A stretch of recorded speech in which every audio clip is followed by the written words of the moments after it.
Yeah, real sorry about that one. So I did fix it. I had put down 1.1 here as the old y1, but I put down the x1 instead. So the old y1 for this particular point would be 2. And then when you add 0.01 to 2, you get 2.01. That becomes our new y1, okay, or our new y. And so if we look at our graph, 2.01, what we just did was we calculated, let me put this in a different color, and we just went right there. Okay, so we had an estimate there, an estimate at 1.1 of 2. So then we estimated the value of the function when x is 1.2 to be 2.01. Okay, now we're going to do it one more time, and the one more time we're going to estimate the value of the function when x is equal to 1.3. So you get an approximation there, and one last approximation, which is our goal. And you rarely will have to go this far on a problem, but to practice Euler's method, well, that's what you're going to have to do.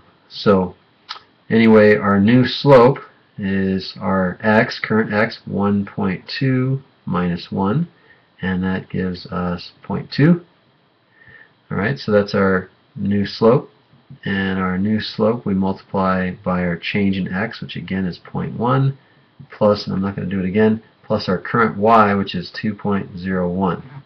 Okay, so we get 0.2 times 0.1 is 0.02 plus 2.01. That gives us our new y value of 2.03. Okay, so 2.03 is actually our answer, and so if you want to just put a box around that, great. That's our value that we believe, or our best approximation using our Euler's method, our linear approximation, to be the value of the function at that time. So we could put in here 2.03. Those are our new coordinates of our graph. And so right there, we believe, right there, the coordinates to be 1.3, comma 2.03. We think that that function is 2.03 units high, when in fact it's up here or wherever. We just don't know, and we don't care. All we have is our tangent line approximation to estimate what that function's value is at that point, okay, at that x value of 1.3. So again, like I said, you may want to rewind the video or pause it, look it over, try to recreate that on your own. And at this point too, I want to go ahead and help you understand why this equation here is what it is. Okay, so I'm going to do that down here underneath this graph, and I want you to remember something you all do remember, I'm sure. So the equation of any in a line is y minus y1 equals slope times x minus x1. Okay, so we know that. What we're doing here, and let me scoot on down here. Again, what we're doing, we're finding the equation of a tangent line, and we're using that equation to find a new y. Okay, so to find a new y. This is our new y. Okay, now when we want to find our new y, we want to plug in our new x. Okay, that's what we want to plug in. So if we solve for y, we get y equals, now this is our current, or our old, okay, our old y1 and our old x1, so or our current, okay, current place where we're at. We're using our tangent line at that value, at that point, x1, y1, to approximate the value of the function, okay, to come up with an equation of the line. Alright, so we have y equals m times x minus x1 plus y1. So if we plug in our current x1, y1, and our new x, we can get our new y. Okay, so we're going to find a slope. We already found that. But the question is, how does this turn into change in x? Well, if you think about it, how did we get our new x? Well, we took our current x, so our new x we get by taking our current x. I'm looking for green. Where's my green? There we go. So to get the new x, remember we took the old x and we added our change in x. Okay, so that's what that is, right? So our new x is our old x plus our change in x. Well, look what happens when we plug that in.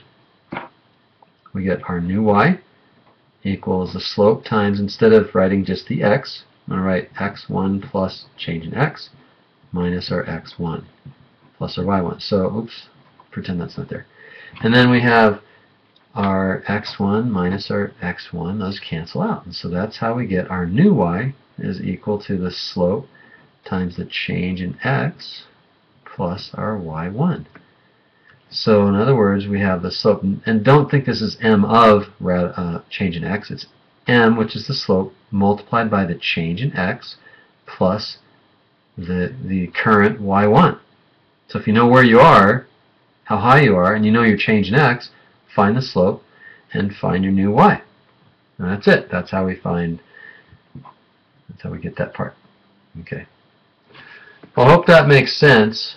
And the best thing you can do is just try a bunch of examples, and after doing the 7 more examples on this Euler's method practice worksheet, you should be solid finding approximations for functions using Euler's method.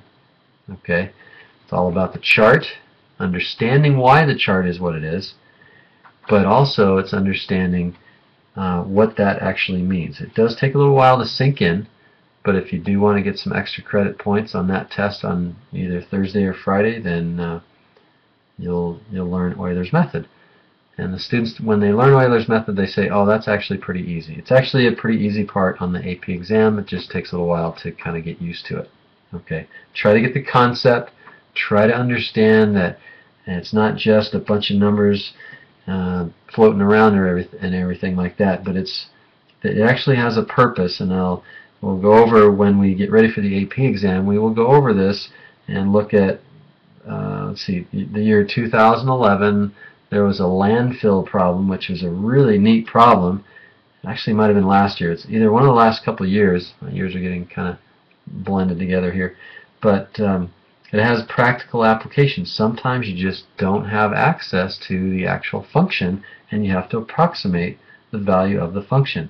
And this is a great method to be able to do that. I would rather you not just memorize the formula or Euler's method. I'd rather you understand the whole process, the concept, because that'll help you be a stronger math student. And I know that's what you want to be. So best of luck to you, and I will see you later.